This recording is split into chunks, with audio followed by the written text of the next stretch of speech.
All right. So, welcome everyone, Sir Allen, Sir Chris, Mildred, Dats, Sir Jeffrey, Miss Kelly, Nathaniel. Yan, si Sir Nathaniel kagabi nating demo account. And Miss Rika, magandang gabi. And I'm gonna share something sa mahiwagang Canva. And let me know guys, sino yung nakakita nitong itong ad na to. Na-share my screen. Sino yung nakakita ng ad na 'to, yung dumaan sa newsfeed nila? Let me know in the chat, type me in the chat. Wala? By the way guys, medyo mahina yung net ko ngayon. Can you guys hear me loud and clear? Ayan, si Leslie, si Mr. Allen, si Chris, yan, dumaan sa kanila. Okay naman yung audio ko, no? Hindi naman putol-putol kasi medyo mahina yung net eh. Kanina pa naglolo ko dahil, I don't know, siguro dahil sa ulan. Lakas ng ulan kagabi, ngayon medyo umokey na. Yung mga nandito kagabi, my apologies, or yung wala, kung wala kayo kagabi, ayun, meron nangyaring brownout kagabi, mga ilang minutes. Anyway, so ano nga ba itong Facebook auction na tinatawag? Sa madaling sabi, if you put that in a layman's term, it's basically bidding, no? Kung sino guys yung naka-attend na sa bidding, it's basically nakikipag-compete ka sa other bidder para mapunta sa iyo yung para may award sa iyo yung ino-auction or yung binibid na item, no? Yun po yung layman's term ng auction, bidding. Ibig sabihin nakikipag-compete ka sa other bidder para makuha mo yung item mapunta sa iyo in your favor. Kay Meta ganun din po, no? You need to understand na kapag nag-bid ka, di ba naglalagay ka ng budget? Sabihin mo kay Meta, ito 100 pesos per day, 500 pesos per day, whatever that amount, 1,000 pesos per day, 5,000. Ibig sabihin nun, yun yung amount na willing kang gastusin during that day to bid against your competitors. Okay? Ibig sabihin, that's the amount you are willing to pay to compete against your competitors. Now, inside the Facebook auction, na-divide yung campaign objectives in different anong tawag dito, section or different campaign objectives. 6 sila, pero pag-uusapan lang natin dito is itong awareness, traffic, engagement, leads. Itong app promotions, wala naman tayong app na pinopromote. So, definitely we'll be talking about sales. Now, imaginein mo, meron kang 10 million na audience size na tina-target. No? Sa 10 million na audience size na yon, nadi-divide yon into different type of people. Basically, when you optimize for awareness campaign, pag ito yung sinelect mo, sinasabi mo kay Meta na Meta, ipakita mo yung ads ko at the lowest cost per 1,000 impressions. Yun kasi yung unang-unang tina-charge sa iyo ng Meta, yung tinatawag na CPM or cost per mille. Cost per mille or cost per mil. Sa bawat 100,000 katao nakakita ng ads mo, regardless kung nag-message man siya, nanood man siya ng video mo, nag-comment man siya, nag-like and share, basta't dumaan sa newsfeed nila yung ads mo, considered yon as an impression. Nakita, lumabas, counted as 1 impression. Lumabas ulit, so that's counted as another impression with that same person. Okay, pag-uusapan natin yan later on, yung impressions. So, ibig sabihin, kapag sinelect mo tong campaign objective na to, you're just simply telling Meta, randomly, ibigay mo ito yung budget ko, ipakita mo to as much as possible sa mas maraming tao. Regardless kung ano man yung gagawin nila or hindi. Kung ano man yung gawin nila wala akong paki, basta ipakita mo lang yung ads ko. Now, wag kang mag-expect dito na magkakaroon ka ng sales kapag ito yung ginamit mong campaign objective. Ito madalas ginagamit itong campaign objective na 'to ng malalaking kumpanya. Coca-Cola, Mang Inasal, Jollibee, you name it, yung may mga milyones, bilyones na budget para sa ads. So, basically, brand awareness lang siya. Gusto lang nilang ipakita yung kanilang brand in front of you so that hindi mo siya nakakalimutan. And by the time na pupunta ka ng sari-sari store to buy a something, maalala mo sila kasi dumadaan sila sa newsfeed mo. Yun po yung tinatawag na awareness stage para mas maraming makakita nung ads po nila at the lowest cost per 1,000 impression. Now, if you select traffic, you are simply telling Meta to find more people who are likely to click your link papunta sa website or landing page mo. Okay? Ang ino-optimize mo naman dito, cheapest na cost per link click or cheapest na cost per landing page view. Okay, yung pinakamurang click na makukuha mo sa auction at yung pinakamurang landing page view na makukuha mo sa inside the auction. Normally, itong traffic, mababa din ang cost per 1,000 impressions nito. Okay, sobrang parang makakita ka dito ng impressions na 20 pesos, 15 pesos, 40 pesos, basta ranging sa ganung amount. Yung awareness at traffic halos hindi nagkakahuli, including engagement, mababa din ang ano nito, ang cost per 1,000 impressions.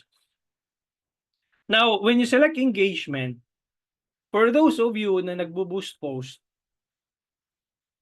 ang automatic na inuutos mo kay Meta is engagement. Okay, you are telling Meta, look for people who are likely to engage with my page. Yan yung mga magko-comment, magla-like, mag-share, magme-message, manonood ng video. Sila yung madalas mag-engage sa mga random content on social media. Kaya kapag nag-boost kayo ng post, huwag kayong magtataka kung bakit ang daming engagement because ito yung inuutos ninyo. Okay, inuutosan mo si Meta, hanapan mo ako ng maraming mag-i-engage sa loob ng auction. And makikita mo dito, may mangilan-ngilan may bibili na sa'yo. Even if you are optimizing for engagement. Ito, may mga dollar sign, pero hindi sila ganun karami. Okay? Basically, when you go to down the funnel, kasi di ba nakita mo imbudo siya. When you optimize for leads, no? Ito medyo mahal ito pagdating sa auction. Ang rough estimate ko or ang average benchmark ko dito sa Pilipinas, roughly 250 to 350 pesos ang cost per 1,000 impressions dito sa atin. Ibig sabihin, it would cost you 250 pesos to write about 350 pesos to show your ads to 1,000 people. Ganun po siya yung pricing po dito sa Pilipinas kapag nag-optimize ka ng leads. Kaya nga po makikita mo dito ang tawag dito is optimized CPM or yung OCPM yung tinatawag. Ngayon, whenever you optimize for sales, dito syempre out of 10 million na audience size, hindi naman lahat yung bibili sa'yo. So, ibig sabihin, nagkukumpul-kumpul sila doon. Out of 10 million, maaring 7 million ito, yung nasa awareness stage. Tapos, imagine mo lang, siguro mga nasa 2 million itong nasa baba. So, 7, 8, 9. So, and ito naman, palagay natin mga nasa 700,000 ito. And ito naman is mga nasa 300,000. That completes 10 million na audience size. Tama ba yung math ko? 7 million, 2 million, 700,000, 300,000. Tama yung math ko. Mukhang tama naman. So, sales, ibig sabihin nun, inuutosan mo si Meta na maghanap ng maraming benta para sa'yo and you're simply optimizing for conversions. Now, ano napansin nyo sa baba? Sino nakakapansin sa baba? Anong meron nakikita nyo na from this to this to this? Kita nyo, hindi siya, marami nga siya, pero hindi siya ganun karami. Parang, parang counterintuitive, di ba? Marami siya, pero hindi siya ganun karami. Unlike dito, di ba, 7 million, ito nasa 300,000 na lang. Kaya lang, nagkukumpul-kumpul sila sa baba. Anong tawag dito? Kaya lang, mahal na sila. Bakit siya nagmamahal? Bakit mahal itong type of audience na to? Kasi, when you bid inside the auction, imaginein mo to, ikaw si advertiser A. Okay? And competitor mo si advertiser B. Parehas kayong halos ang tawag dito, baguhang advertiser.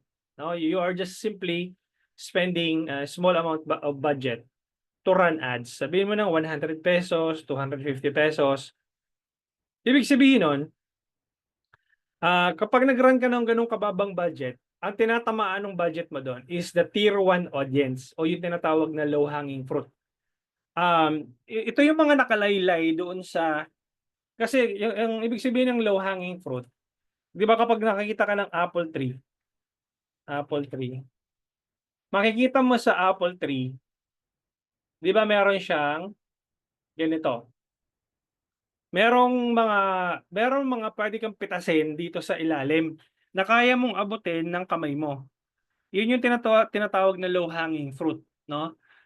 Ibig sabihin dito, ito yung may pinakamababang cost per result na pwede mong mahanap inside the auction. Ang tawag doon, lowest cost. Ang default ni Meta is lowest cost. Okay? Now, yung budget mo, yun lang yung kayang abutin o yung kayang arokin ng budget mo. Yung pinaka nasa laylayan lang nitong puno na to. Now, eventually, sooner or later, masasaturate mo yung audience na yon inside the auction. Kaya mapapansin mo kapag nag-launch ka ng ads mo in the next 2 to 3 days, ang daming nagbe-message. In the next, let's say 5 to 7 days moving forward, humihina na yung number of messages na pumapasok. Bakit? Kasi naubos na or na-saturate na ni Meta yung number of audience sa tier 1 o yung tinatawag na low-hanging fruit. Kaya mapapansin mo dun sa ad set level mo, meron na doon nakalagay na learning limited. Kulay orange siya. Di ba pag nilaunch mo yung campaign, yung ads mo, makikita mo, campaign, learning, di ba? Nagla-learning siya, kulay green, gumaganon-ganon na green. Tapos, by the time na nag-learning limited na siya, kulay orange siya, parang ganito yung itsura ng kulay nung ad set na yun. Ibig sabihin nun, ayun nga, wala na siyang maibubuga hanggang dun na lang yung kaya niyang ibigay sa iyo na audience, number of audience. Ang gusto kasi ni Meta, magkaroon ka ng at least 50 conversions in 1 week. Okay? Ibig sabihin, magkaroon ka ng at least, anong tawag dito? 50 purchases, 50 leads, or 50 add to carts, whatever conversion event ang ina-optimize mo. Pwedeng 50 leads, pwedeng 50 purchases, pwedeng add to cart, pwedeng payment info, landing page views, kung ano man conversion event ang sinelect mo doon sa Ads Manager. Now, given that scenario, kung mababa yung budget mo, hindi ka makaka-exit talaga sa learning phase. Mahirapan ka. Okay? Unless otherwise, i-increase mo yung budget mo into a much higher budget para tamaan mo ngayon yung tier 3 na audience. Okay? Pag makikita mo yung mga dollar sign na yan, ibig sabihin, yan yung mga posibleng maging benta mo or maging customer mo. Dumadami na sila ngayon. Dito sa tier 1, mga tatlo-tatlo lang. Sa tier 3, ayan, dumadami na sila. Mga 7 na yata yan, 8. Kaya lang, the more na-increase mo yung budget mo, the more the cost per result becomes expensive. Okay? Bakit? Kasi hindi lang naman ikaw yung nag-a-ads eh. Hindi lang naman ikaw yung nagbibid sa algorithm ni Meta or nagbibid kay Facebook. Imaginein mo, si advertiser B, sabi niya, mag-i-increase na rin ako ng budget. O di ibig sabihin, magkalaban na kayo ngayon sa tier 4 na audience, no? Again, nagbibid kayo against each other to show your ads to your target audience, di ba? Ngayon, kung dating 10 piso yung cost per message mo, mapapansin mo yan, tataas yung cost per message mo to 30 pesos, 40 pesos, etc. So, pataas na pataas yan. And the more you increase your budget, dahil nandoon sa auction nga, mas marami kang tatamaan na audience dahil mas malaki yung budget mo, the more it becomes expensive. Dati 10 yung binabayaran mo, ngayon nagiging 40, nagiging 50 kasi marami na rin kayong advertisers na naglalaban-laban doon sa tier na yon, tier 7, tier 8, tier 9, and so on and so forth. This is just a representation ng auction, guys, no? Huwag niyo siyang i-take it literally, pero halos ganito yung magiging parang anong tawag dito, explanation on how you can be able to understand how Meta is going to charge your budget. No, kasi lagi mong iisipin, hindi lang ikaw yung nag-ads. Marami kayong nag-ads. Now, imaginein mo kung lahat tayo nandito nag-ads, tapos tinatarget lang natin si Sir Jeffrey. Ngayon, sino na ngayon ang ipapakita ng Meta? Mamimili na siya ngayon kung kaninong ads yung ipapakita niya. So let's have a this whiteboard for representation. Let me know if you can see my whiteboard. Type yes in the chat. And wag niyo munang do-drawingin, guys. Ako muna magdo-drawing. Yes, nakikita naman. Okay, good. So ayan, wag na muna ako magdo-drawing. Ayan. So let's say for example, ito si Sir Jeffrey, no? Ayan. So Sir Jeffrey, pagpasensyahan mo na yung drawing ko, ikaw yan. Okay. Now, let's hypothetically say na advertiser A would be si Leslie. Okay? Si Leslie. And advertiser B would be si yan, si Sir Ed. Sir Ed, nandiyan ka ba? Ayan. Si Sir Ed, letter B. Ayan, Ed. Ayan. So, ngayon, paano ko ba ito? Ayan, gitna. Ayan, gitna na siya. Ngayon, si Sir Jeffrey is mahilig siya sa sapatos, no? Mahilig siya sa sapatos, mga Nike na brand, mga ganoon. Kunyari lang, no? Tapos, sabi ni eto si Miss Leslie, nagbebenta siya ng sapatos. No, sabi ni Miss Leslie, Facebook targetin mo nga ito itong mga katulad ni Sir Jeffrey na mahilig sa sapatos. Sabi naman ni Sir Ed, ako din Meta, targetin mo din yung mga katulad ni Sir Jeffrey na mahilig sa sapatos. Now, let's assume that both of these advertisers ay nag-launch sila ng 12 midnight mamayang madaling araw. Ngayon, ang mangyayari po noon, let's say sabi ni Miss Leslie, I'm willing to spend 500 pesos per day para ipakita mo yung ads ko sa mga katulad ni Sir Jeffrey. Okay, sabi naman ni Sir Ed, ako din Meta, willing din ako magbayad ng 500 pesos per day. Okay? Now, during the day, okay, midday, mapapansin na ni Meta yan kung alin sa dalawa ang nagkakaroon ng mas maraming impressions or ng maraming engagement, mas maraming comments, likes, and shares, o kung may bumibili din sa website. Ngayon, magdidetermine si Meta kung magkano yung cost per 1,000 impressions. Say for example, during midday, ang charge ni Meta sa inyo both is 250 cost per 1,000 impressions. Ganon din kay Miss Leslie, 250 pesos. Ngayon, nagkataon, or hindi naman nagkataon, ibig sabihin, mas marami yung nag-i-engage doon sa ads ni Sir Ed. Maraming nanonood ng video, maraming nagko-comment. Okay?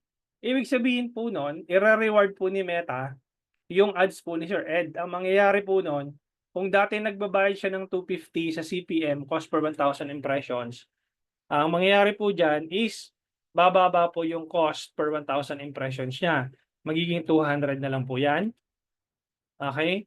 Magiging 150. Ibig sabihin nun, mas ipapakita ni Meta yung ads po ni Sir Ed sa mas maraming tao, and kabaliktaran doon kay Miss Leslie, kung nagbabayad siya ng 250, magiging 300 po yan. Okay? Magiging 350. Okay? Magiging 400. Hanggang sa tumaas ng tumaas, yung inyo pong cost per 1,000 impressions. Okay? Magiging 400. Anong nangyayari dyan?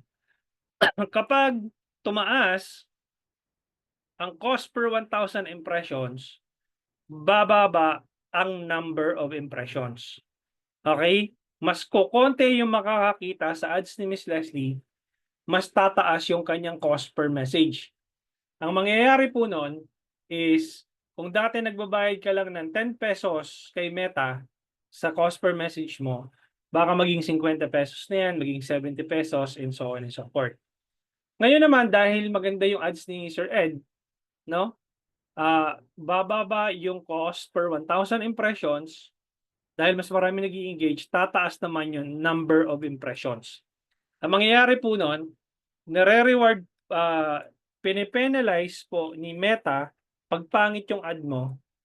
Okay, pinipenalize ka, tapos nire-reward naman ni Meta kung maganda yung ads mo. Kung marami nag-i-engage at maraming bumibili doon sa website mo, i-reward yung ads mo, ipapakita sa mas maraming tao, because Meta wants you to win because yung content mo is relevant dun sa audience mo. Merong 3 parameters sa Meta na tinatawag sa Ads Manager. Yung tinatawag na below average, ito yung grading system niya para ma-determine mo kung pasok ba yung grade mo kay Meta. No? And the second one would be average. And the last one would be above average. Okay? Ito po yung grading system ni Meta na makikita mo sa Ads Manager kapag yung ads mo ay maganda, pangit, or sakto lang. Okay? So, tingnan natin kung anong itsura niyan sa Ads Manager. Yung below average, average, tsaka above average. Tap sharing muna.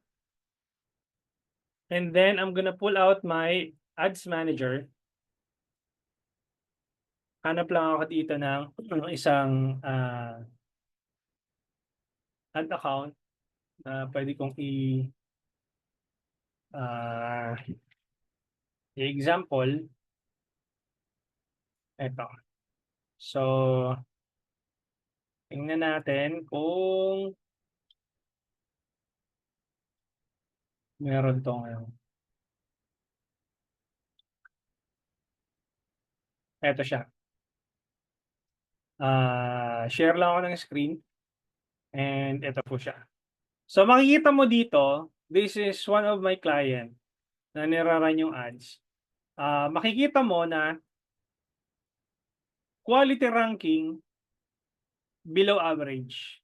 Engagement rate ranking above average or average lang. And conversion rate ranking below average. Ibig sabihin, dito pa lang, makikita mo na agad na may mali doon sa ads mo.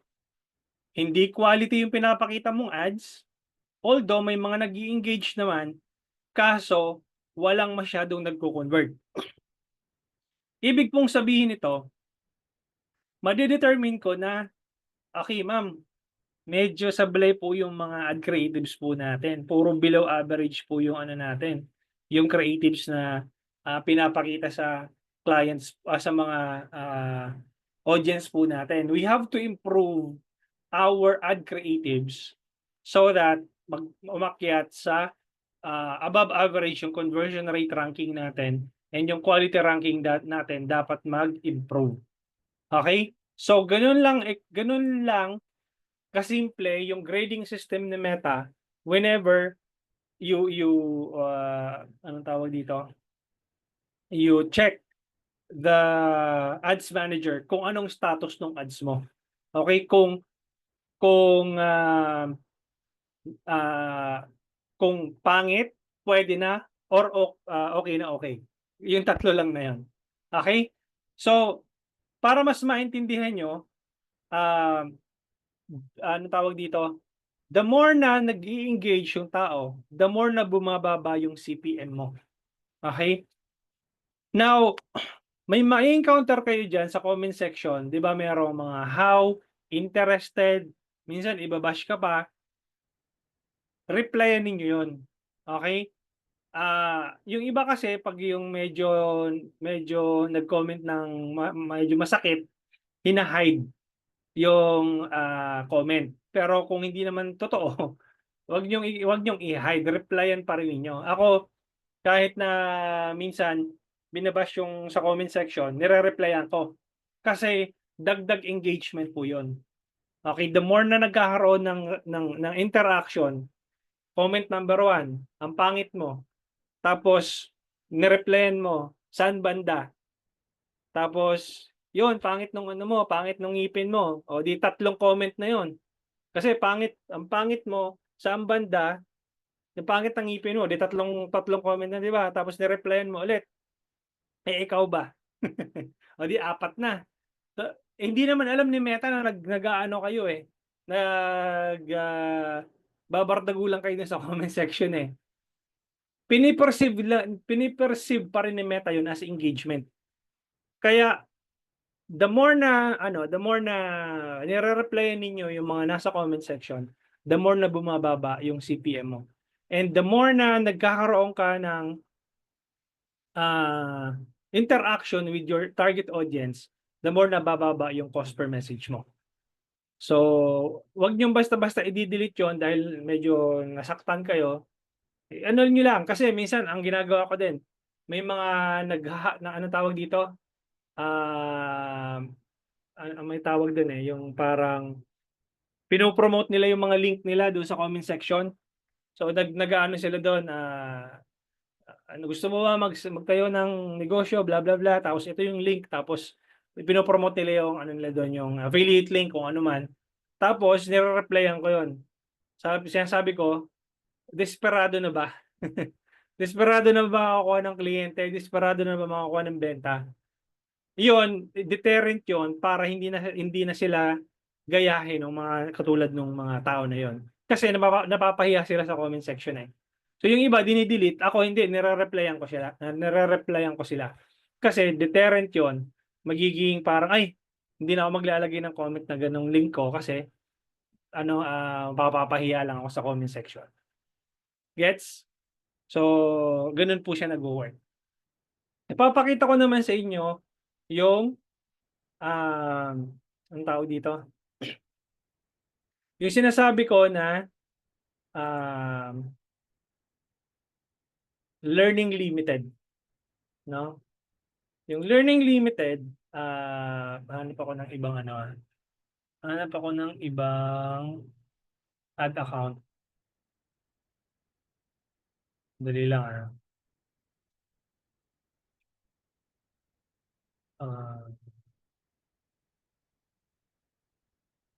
tingnan natin 'tong isang 'to. Learning limited. Kasi yung learning limited, 'di ba, wala na siyang maibigay eh. Hanggang doon na lang yung kaya niyang ibigay na conversions. Saan ba ako makakahanap ng learning limited?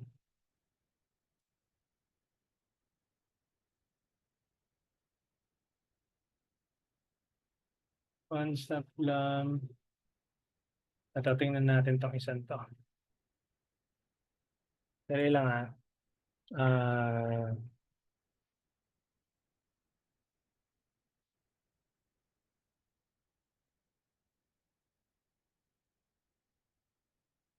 wala akong makitang learning limited. Puro na active.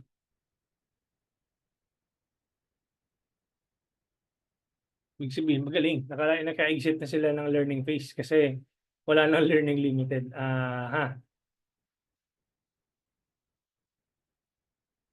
Sino guys ang naka-ano ngayon, anong tawag dito, naka-open yung Ads Manager para meron tayong reference.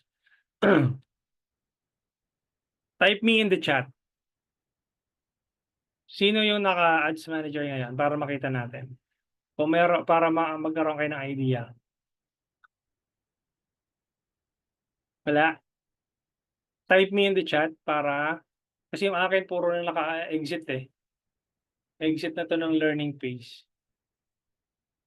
Pang dental, pang essential. Yung akin na lang, yung Ads Manager ko, baka meron. Ito, si Sir Allen.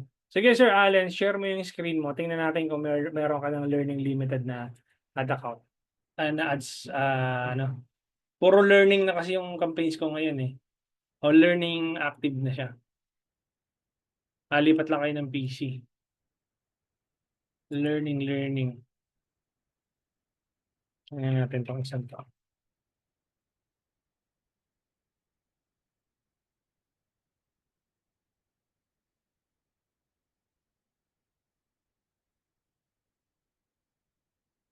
Oo.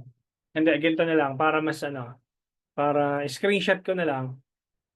Tapos, pakita ko na lang sa inyo. Ito siya. Ah,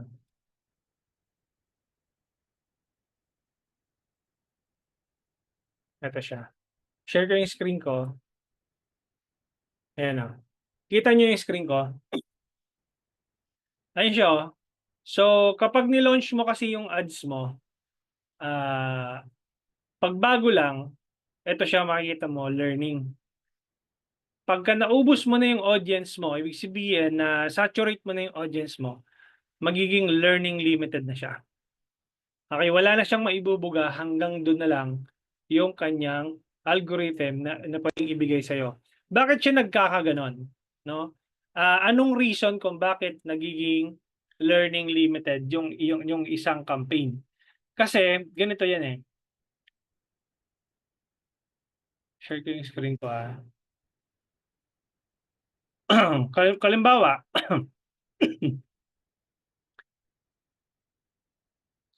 pag pumunta ka ng ano ng ad set, 'di ba? Makikita mo dito pag nag-budget ka ng kunyari, nasaan yung budget nito? Naka-CBO pala tayo. So, i-turn off ko muna to. Kunyari, nag-budget ka ng, nasaan yung budget?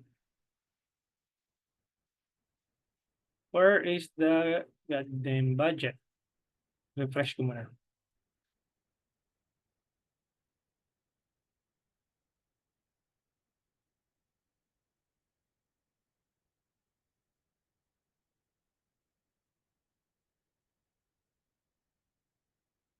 Hindi nalipat yung budget. Naka-CBO ba to? Ito. Dahil naka-CBO pala. Ito, ad set budget. Yan. Ito. Kunyari, di ba? Shoes yung tinatarget natin. Shoes na interest or interest or demographics, kung ano man. Saan na yung budget, ano nito? Ang dami na nagbago talaga kay Meta. Oh. Save audience, inclusions, locations.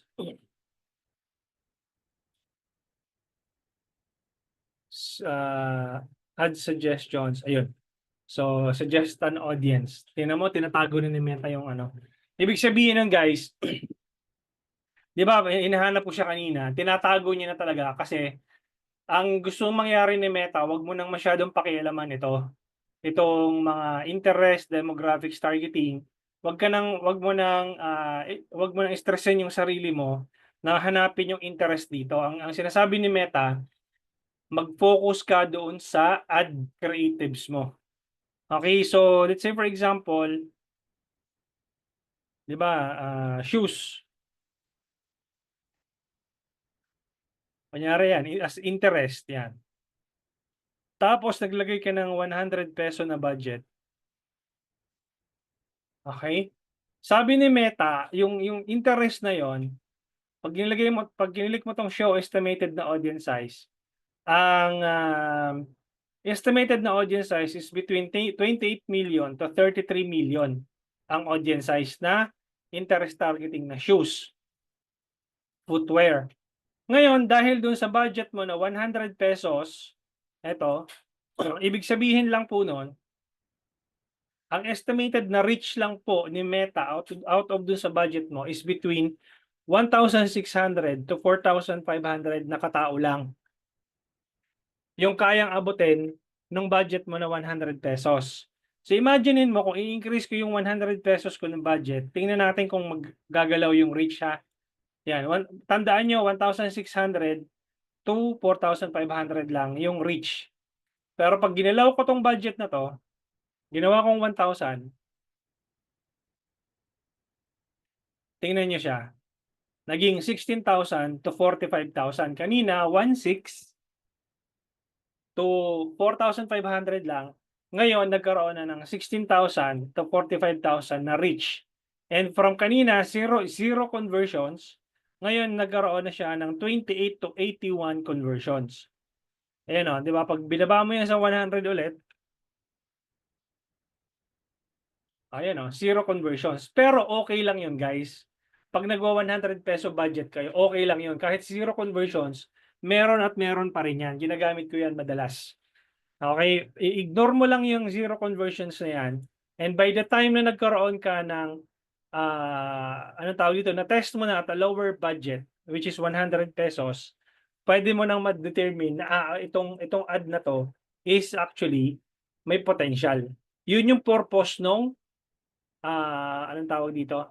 Yung purpose ng small amount of budget na gagamitin mo sa testing. Huwag ka munang anong tawag dito, bulto ng budget kasi masakit yon sa bulsa. What if hindi nag-work yung ads mo dun sa 1,000 peso budget na ginamit mo? Adi kung niran mo yung ads mo for 7 days, edi naubusan ka na kaagad ng 7,000 pesos. Okay? 1,000 per day times 7 days, 7,000 pesos. Samantalang kung 100 ka lang muna, i-times mo yun sa 7 days, edi 700 pesos. Ang layo. Ang layo nung ang layo nung diferensya nung dalawa. Kasi yung kayang ibigay nung 1,000, kaya rin namang ibigay nung 100. Kasi makikita mo naman yun kung nagwo-work yung ad mo na yun, na pa 100 pesos, mababalidate mo yun. Okay, as a matter of fact, may ginawa akong framework na pwede ninyong gamitin, isasend ko dito, para ma-check po ninyo kung paano nyo ito siya. Ito yung PDF file na to, pwede nyo i-download, no? Punta kayo dito sa sa digitalhomey.net na website. Tapos punta kayo ng forum. Okay, tapos search nyo lang dito 100 pesos. 100 pesos. Okay? The 100 pesos Facebook Ads strategy. Tapos pag click nyo yung download, mapupunta kayo dito sa PDF file. Pwede nyo na siyang i-download. Okay? Send ko dito actually sa chat para magkaroon kayo ng kopya. Okay? So pwede nyo nang i-download dyan yung framework. So pinakita ko dito kung paano mo siya gagawin yung 100 pesos Facebook Ads strategy framework. Ang una mong gagawin lang is magti-test ka ng one campaign, one ad set, 100 peso budget. Okay, one variable at a time. So ganito yung itsura niyan. Okay, gagawin natin yan tomorrow doon sa account ni Sir Nathaniel.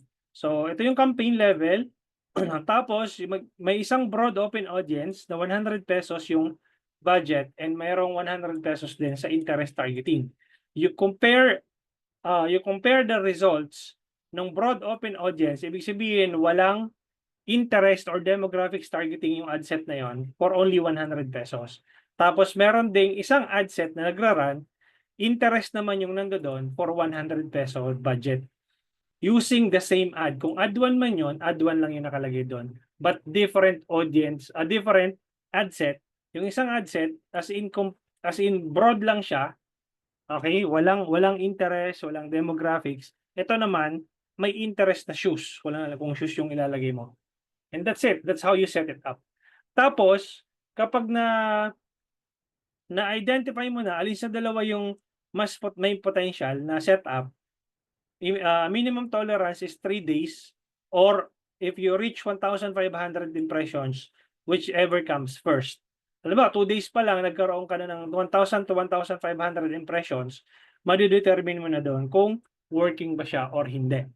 Okay? And then, maximum tolerance, 5 to 7 days, para magkaroon ka ng, doon sa 3 days na minimum tolerance mo, titingnan mo kung magkakaroon ka ng anong tawag dito? At least a couple of sales or a couple of leads na pumapasok. Pag okay naman siya, kung ba walang leads or walang sales na pumapasok, kapag ang CTR is at least 1% pataas, yan yung justification mo para i-continue mo hanggang 5 to 7 days. Okay? Hanggang 5 to 7 days yung testing, and then you will see if this ad is likely to improve its performance. And by the time na reach mo yung learning limited, no? Na-reach mo yung learning limited na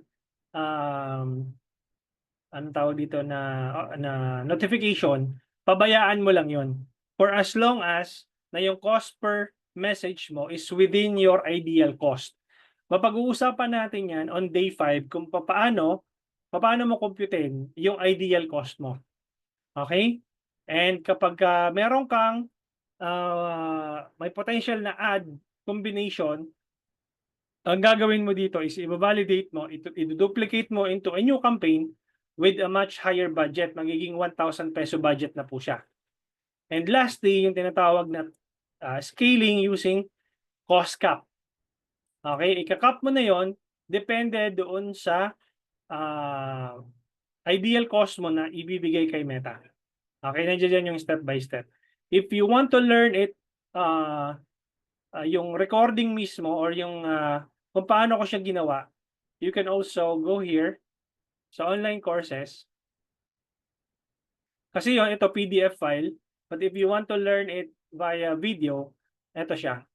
Pwede nyo siyang i-access dito. 100 pesos Facebook Ad Strategy Framework. Okay? My questions. Let's have a question and answer portion.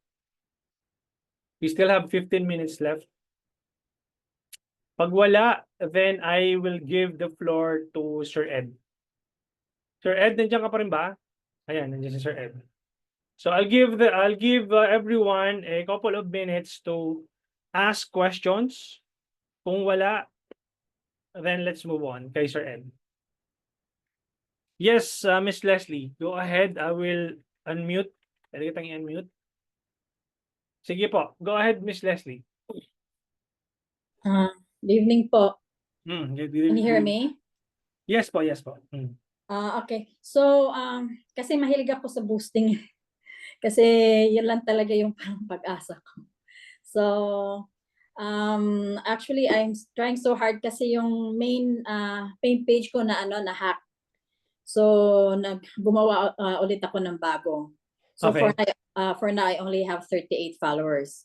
Okay. Pero, yung main page ko, umabot ng almost 500 eh. And okay. then, as in, totally nawala. Nabura talaga. Anyway, so, ang tanong ko lang kasi, nagbabasa ako kay Meta eh. Bago lang kasi yung Meta na yan. Nung araw wala yan. So, anyway, ganito. Kasi marami silang, for example, nakatanggap ako since yesterday, yung si Meta, nag-ano siya, parang nagsasuggest siya sa akin na recommendation. Parang go for video. Video talaga kasi okay. I have one video ad na talagang maganda yung maganda yung outcome. Okay. More kasi ako sa send message. Kasi I'm an image consultant. hindi talaga ako kaagad humihingi ng ng sales kasi kinakausap ko, gusto ko makausap yung mga prospect clients ko Okay. kung bagay ba sila sa sa services ko. Anyway, so yung 7 days ba yon? Hindi, kasi I talk to other people, yung they said they're consultants also. Actually, I have my own social media team. Pero Okay. they're not really strategists. Hindi. They're more into design. Magaling sila mag-design. If you see my ads, yung mga bagong ads ko, magaling sila sa designs.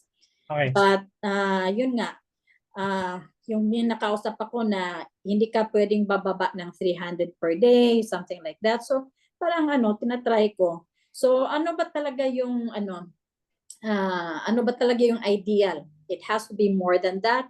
And then dapat talaga maano mo yung sulitin mo lang to 7 days. Kasi ngayon I just nag-ano lang ako, bago lang ako nag-boost actually yesterday kasi I have a new banner, yun kasi ang tawag nila niyan.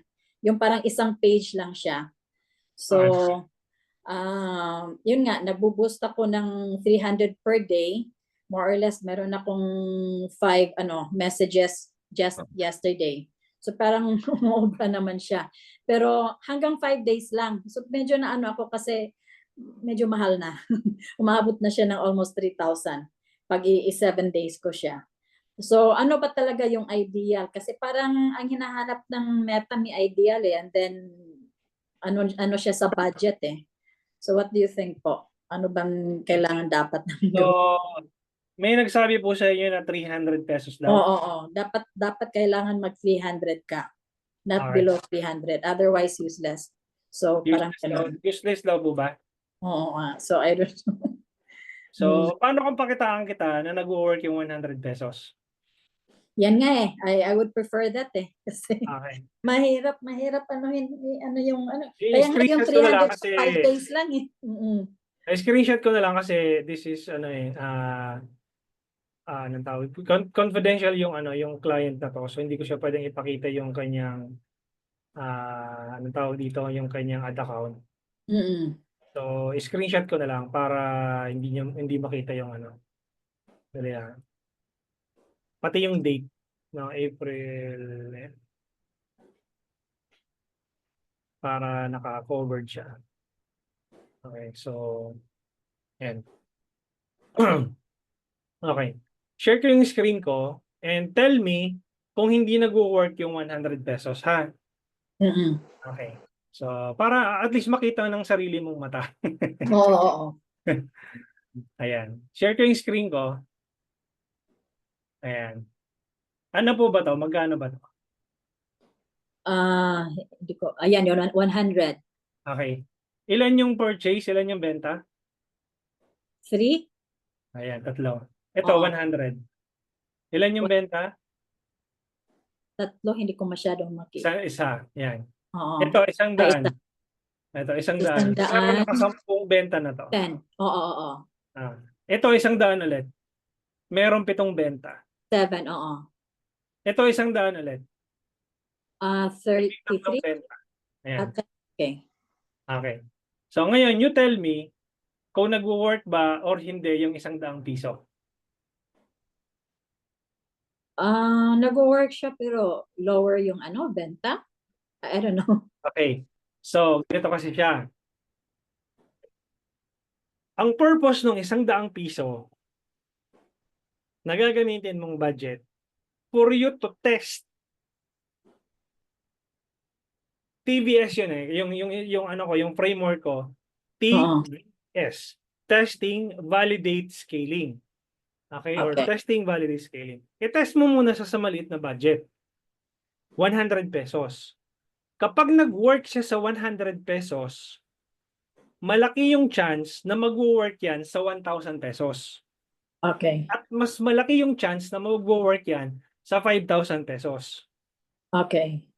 Pero, kapag hindi yan nag-work sa 100 pesos, wag mo nang asahan na mag-work yan sa 1,000 pesos at Okay. mag-work yan sa 5,000 pesos. Okay. Yes. The way I understand it, dapat mag-test muna. Exactly. Oo. I-test mo Kasi sa maliit na baliktad budget. yung ginagawa ko.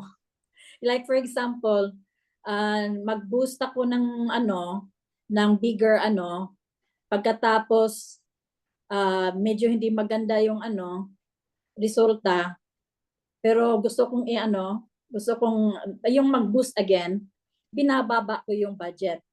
Oh, kasi parang despite lang ko na gusto ko andyan lang siya. So it's wrong. So, So, ganito lang, simple lang yung ano ko, yung framework. Test mo sa maliit na budget, pag may demand, ibig sabihin nun may potential yon. okay. Dahil sa maliit nga ang budget, nag-work eh. How much more pa sa malaking budget? Okay. Okay. Pero sa 100 pesos, 3 araw na wala ka pa ring message, ay magtaka ka na. Oo, oo. 'Di ba? Ibig Oo. sabihin, sablay talaga yung ads mo. Walang dating yung ads mo. Oo. Okay. 3 araw pa lang, 3 araw na wala ka pa ring leads na nakukuha.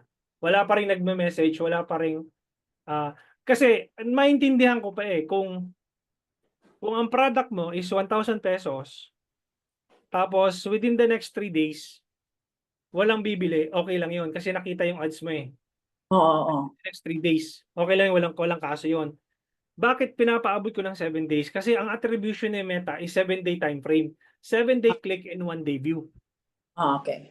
Okay, ibig sabihin nun, matapos mo man yung 7 days na yon, wala kang nabenta, walang leads, eh alam mo na agad na sablay talaga yung ad mo. Oo. Oo. Diba?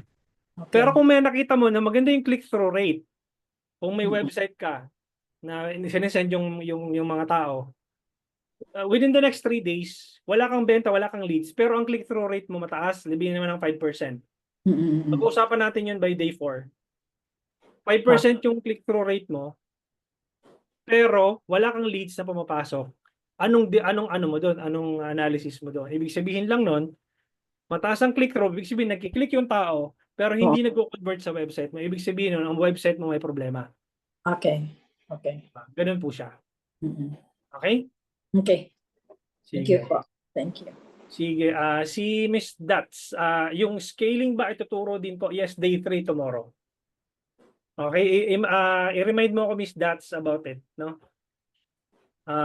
And Sir Chris ba, and then we will proceed with Sir Sir Ed. Sir Chris, go ahead. Hello sir. Good evening po. Good evening pa ako. Sir, question ko lang, kung ano po ba mas better na nag-work talaga para sa live selling? And then yung 7 days na what you call this, yung 100, nag-work din ba yan para sa live selling? Okay. Sa live selling po kasi sir, kailangan ang minimum mo doon is 500 agad. 500 or 1,000. Kasi limited lang yung time frame mo eh. Within the next couple of hours, kailangan pag na-approve na yung ads mo, minimum mo doon dapat 5 hours kapag nagla-live ka. Tapos, kasi yung approval ni Meta, na usually it will take about an hour or 2. Depende kung minsan mas mabilis, minsan mabagal. So mag-allot ka na dyan ng mga 1 to 2 hours for approval. Tapos yung pinaka-time mo na lang para mag-live yung ads mo is about 3 hours. So, kung magwa 100 pesos ka, hindi siya applicable kasi sobrang liit lang nung reach mo na yon. So, if I were you, lagyan mo na agad siya ng budget na mataas. 1,000, 2,000, okay lang yon. Kasi hindi naman mauubos agad-agad yung 2,000 mo kung ano lang yung na-reach nung within the next 3 hours na Meta. Okay? Yung sir, pinaka-ano po, like ano ba talagang gagamitin is yung engagement, traffic, or Traffic yung ginagamit ko sa live. pang live selling? Yes, traffic yung ginagamit ko. And then you will send, especially kung meron kang website or landing page, traffic yung gagamitin mo. Yun yung madalas kong ginagamit doon sa isang client ko kasi meron silang website, kaya traffic yung ginagamit ko. Okay? Okay po sir. Okay sir. Para mas maraming clicks, mas maraming makakita. Okay sir. Thank you po. You're welcome po.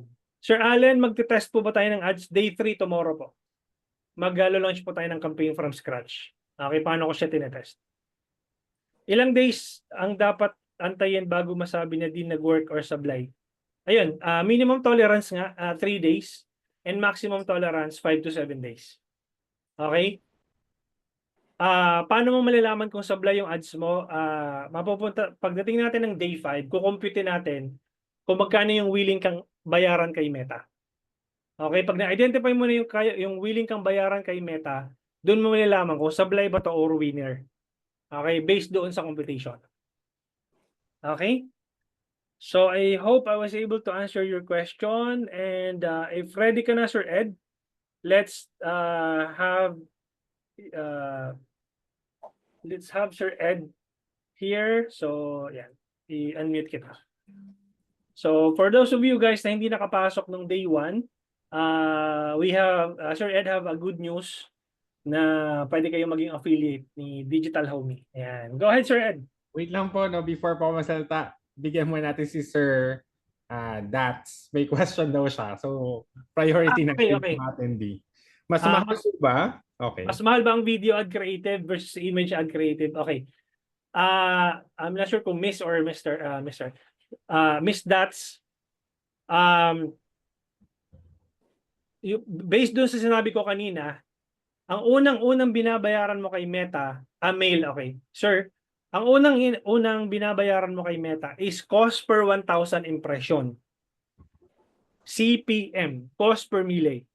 Regardless kung image man yan or video, walang kinalaman yon kung alin yung mas mahal.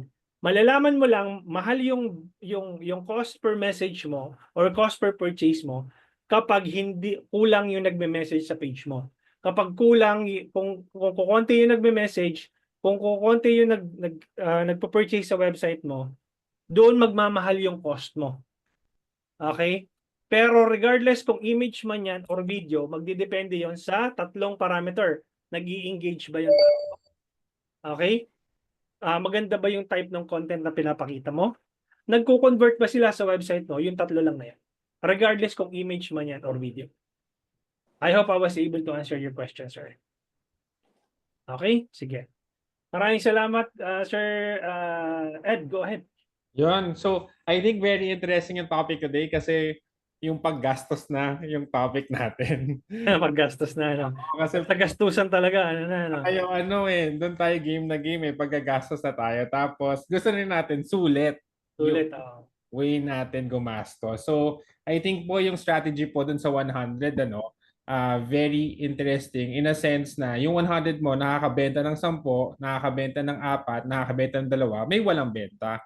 And nalalaman natin kung saan tayo double up basically sa mga tinuro ni Sir Clarence. And in fact po, kung nag-e-enjoy po kayo sa natutunan nyo kay Sir Clarence and gusto nyo po i-share ito sa mga kaibigan nyo, and you think po yung mga fellow nyo po ng mga negosyante, consultant, or may sarili pong page or like nag-a-affiliate din po, pwede po tayo again mag-affiliate kay Sir Clarence. So ginawan po kayo ni Sir Clarence ng iba't ibang code. Similar po dun sa yesterday.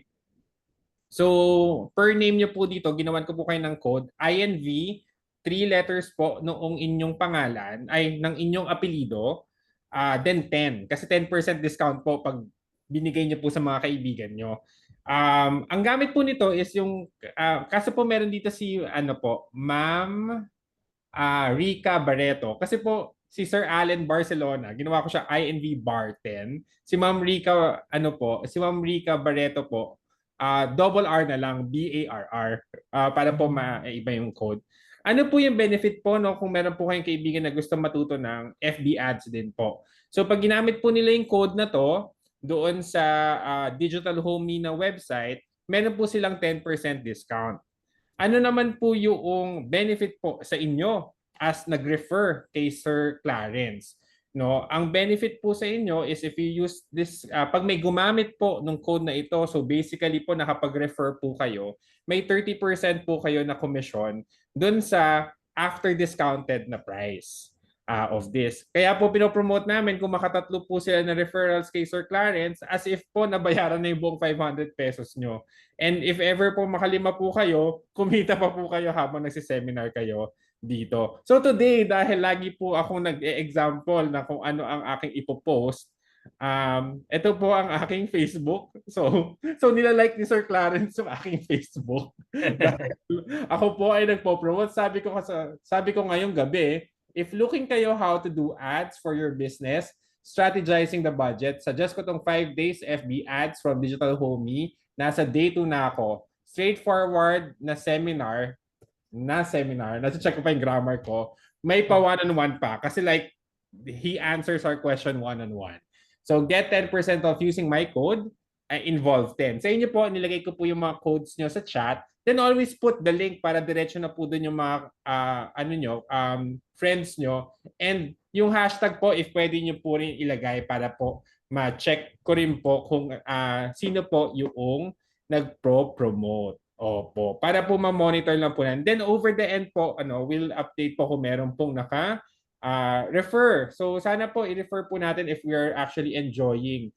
Ayun, may nag-add sa akin. Hi, Sir Allen. Buhay. Thank you, my friend ako. Sir, ganito yun, no? Tama ba yung para at least magkaroon sila ng konteksto kung magkano yung kikitain nila. So bali, yung, di ba 499 yung yung 5-day Facebook Ads Challenge. Tapos, kung 10%, bali maliless po ng 49.9 yung magjo-join na gamit yung code nila. Oo. Tama, no? 49.9 yung maliless doon sa tao na gumamit ng code nila. Pero, kikita sila ng 449.10 na lang yung matitira. So, times 30%, kikita sila ng 134.73. Opo, buuin na natin 135 para 135. para Okay. wala ng drama. So sa isa po yung kompleto, may 135 pesos po kayo. Para lang po yan nagti-TikTok shop yung mga nag-affiliate po na kumikita sa Yellow Basket. So we're applying it to Sir Clarence kasi I think po as we grow po the community of those people who actually wanted to learn FB ads and they wanted to share the same knowledge po with the others, why not earn from it, no? Try to, hindi na po bago yung pag nag-refer ay binibigyan ng onting commission. So we're growing it for Sir Clarence and his FB ads. Ayan, pinost ko na yung sa akin. So Sir Allen, i-copy paste mo na lang pero lagay mo yung sayo yung INV bar 10 dahil ngayon tayo ay magiging friends na. Confirmed na. So if ever po tomorrow, I'll also be here. If you have, tomorrow naman po, i-share ko rin po ulit yung codes nyo. But I think nagsasawa na po kayo sa explanation ko. Maybe I could also a little bit share lang po 5 minutes siguro bukas kung how Involve Asia works. Isa po dito sa attendees po natin is coming from Involve Asia, si Cools, nasaan na si, wala yung pangalan, Lord. Wag po ako. Jules yata yun, Jules. Si Jules Key. So si Jules, I think in the past nag-affiliate na po siya with all our brands. And first time po namin mag-collaborate to I would say a seminar provider. So we're trying din po kasi to look into parang helping Filipinos po how to do affiliates beyond Shopee, Lazada, and TikTok. So yun po, hope po na we post today and let's try po, wala pong mawawala. Baka nga po kumita pa kayong lahat. Ayan. So natuto na kayo, kumita pa kayo. Okay. Sir, pahabol question lang po. Yung link clicks or messaging conversion, ano po, baka po kailangan magsalita ni okay. Si Sir Chris na. Si Chris. Go ahead, Sir Chris. Ano yung question niyo na link clicks or messaging? Yes sir, pahabol question lang po ulit. About ito yung sa live, no? Sa live? Opo, yung sa live po, opo. Link clicks po. Link clicks, yung bali po yung sa videos po, no, sir? Ano pa? Yung po yung sa link clicks. Link clicks po ang much better na ginagamit sa pagka pagka nag Facebook Live kayo, kung meron kayong page kung may page kung meron kayong website, link clicks. Opo. Pero kung messaging, ulitin ko. Medyo nagulo. Kung i-drive niyo yung traffic sa website, link clicks. Pero kung wala kayong website, messaging. Like, tawag dito, yung website po is yung page ng page po sa Facebook. Pwede Or rin. Pwede niyong kunin. pwede rin po yun. Oo, kasi kung magli-link clicks ka, dadalhin mo dun sa page, Facebook page yung URL mo, pwede yun. Mhm. Kumbaga parang yung Facebook URL mo, yun na yung magiging website mo. Yun na po yung magiging Pwede website. yun, pwede yun. Yun yung, di ba, pagka, I believe, alam mo na yung, yung ibig kong sabihin. So, halimbawa, Mhm. Yes, sir. Opo. nangyari ganito. Yan, share ko yung screen ko. So, ito na yung magiging URL. Itong nasa taas na to. Yan po. Opo. Diretso na dun sa page mo. Yan yung magiging link clicks. Mhm. Okay? Okay po, sir. I understand na po. Okay, thank you po, sir. Thank you so much. You're welcome. Sige. Anyone? Before we end our call? All right. So I think we're good for tonight. I'll see you guys tomorrow. I hope nandito si Sir Nathaniel tomorrow so that we can set up the campaign from scratch. And i-remind nyo ako dun sa mga nagtanong ng scaling. I-remind nyo ako dun sa nagtanong ng sino ba yun? Yung scaling na part, tsaka yung ad setup, or yung si Miss Mildred, on day 5 yan, masasagot yung tanong mo ni Miss Mildred. Bukas, scaling at ad setup, yes. Bukas, ad setup, tapos yung scaling para at least. Remind nyo lang ako doon. Okay, maraming salamat guys, and I'll see you tomorrow, same time, 7:30 p.m. Good thing, hindi nag-brown out ngayon. Maraming salamat, Sir Ed, for your time. I appreciate it. And I see you guys tomorrow. Bye-bye.